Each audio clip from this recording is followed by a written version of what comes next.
السلام علیکم۔ متین الحق حاضر۔ اب آپ کو میں ایک تاریخی بہت پرانی بات سناتا ہوں، شاید آپ لوگوں کو یقین نہیں آئے گا۔ سعودی عرب کے بارے میں 1960 میں میں ایک فیکٹری میں نوکری کرتا تھا، جب میرا کچھ سیکھنے کا دور تھا۔ وہاں ایک ٹھیکیدار صاحب تھے، رانگڑ ذات کے آرائی، وہ ریٹائرڈ فوجی تھے۔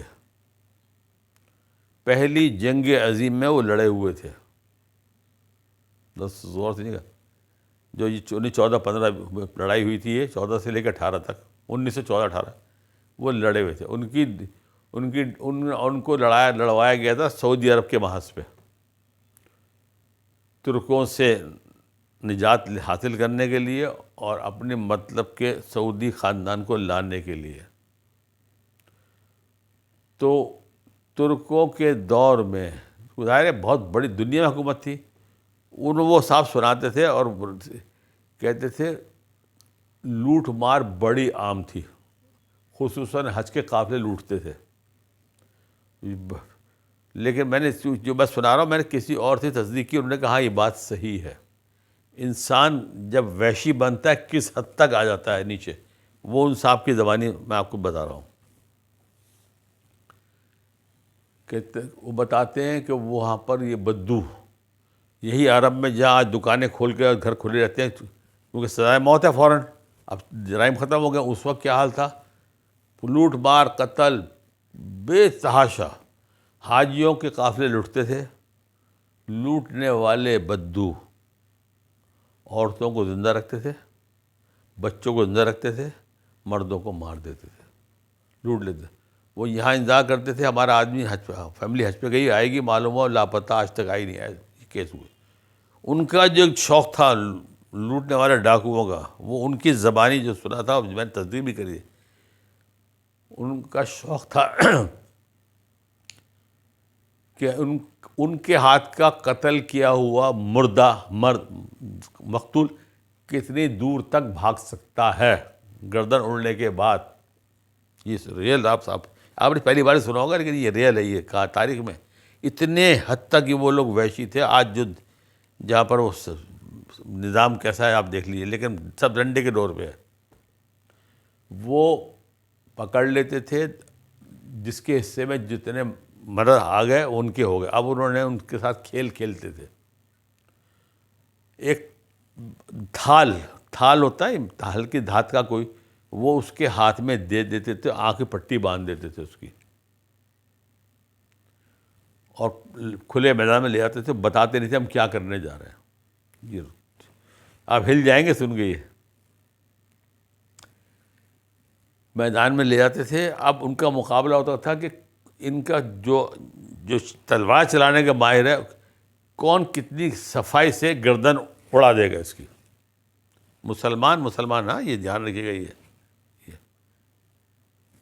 میچ ہوتا تھا، اور وہ اس کے ہاتھ اس میں جس کو انہوں نے شکار بناتے تھے، اس تھال میں سوراخ کر کے رسی سے تھال اس کے ہاتھ دونوں انگلیاں ڈال کے اس وہاں سے باندھ دیتے تھے۔ اب بیٹھا ہوا ایک ان کا بڑا گرو جج، وہ اشارہ کرتا تھا، شرط ہوتی تھی، بڑی موٹی موٹی شرطیں، کہ گردن اڑتے ہی لاشعوری طور پہ مقتول کا ہاتھ اٹھتا تھا، اور وہ سر پہ رکھ لیتا تھا تھال۔ کس کا مقتول، کس کا گڑایا ہوا شکار کتنی دور تک بھاگے گا تھال سر پہ رکھ کے، وہ ونر ہوگا۔ یہ ان کی شوق تھا۔ یہ سوچیں ایسے بھی دنیا میں قومیں ہر دور میں ایسی وحشی قومیں رہی ہیں، یہ وہی قوم ہے، بتاتا ہوں۔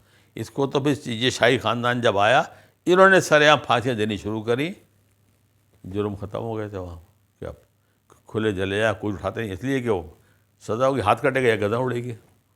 تو یہ اس میں یہ باقاعدہ میچ ہوتا تھا، کس کا مارا ہوا شکار کتنی دور تک بھاگے گا۔ پھر وہ لوٹ مار کے مال میں سے ایک حصہ الگ کیا جاتا تھا، وہ ونر پارٹی اٹھاتی تھی وہ حصہ۔ وہ عورتیں یرغمال ان کے کام میں آ رہی ہیں، بچوں کو بڑا کر کے ان کو نوکروں میں لگاتے تھے، اپنے کام لیتے تھے۔ سوچ سوچیے گا، سوچتے رہیے کچھ دیر، ہم نے تو بہت سوچا تھا۔ آپ بھی کہتے ہوں گے یہ بھی لوگوں کو اداس کرنے آ جاتا ہے، لیکن جو حالات چل رہے ہیں ہمارے، اب دل کٹتا تو ہے۔ بہرحال کچھ اچھی باتیں بھی سنا ذکر شیئر کر لیں گے، لیکن میں آپ کو دو ایسے چیزیں بتانے جا رہا ہوں جو آپ کو کسی کو بھی شاید پتہ نہ ہو۔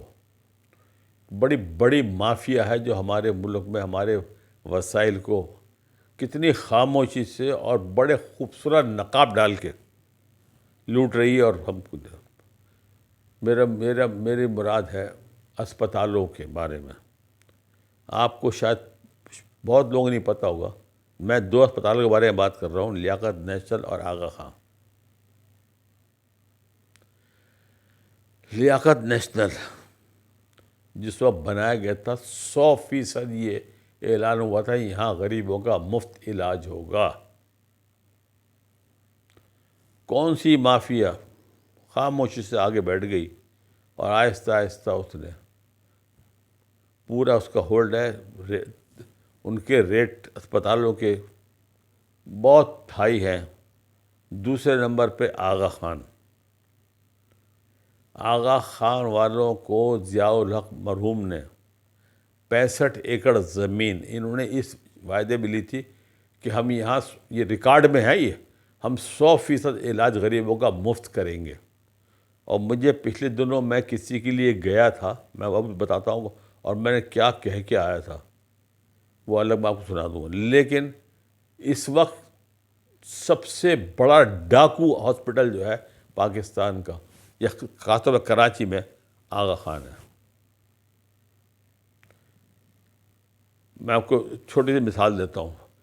MRI ہوتا ہے وہاں پہ، اب سنا ہے میں نے، پیچھے 12,000 تھا، اب سنا ہے میں نے 16,000 روپے کر دیے ہم نے۔ یہی MRI بندر روڈ پہ ہاسپٹل ہے، CCIU cancer care institute unit ہے، اور کینسر کی لیٹسٹ مشینری اسپتال میں لگی ہوئی ہے۔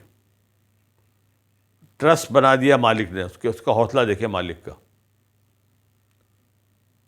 جائیے 2,800 روپے 3,000 روپے میں وہاں پر MRI ہوتا ہے، اور اس کا ان کی مشین آغا خان کی مشین سے زیادہ نہیں ہے۔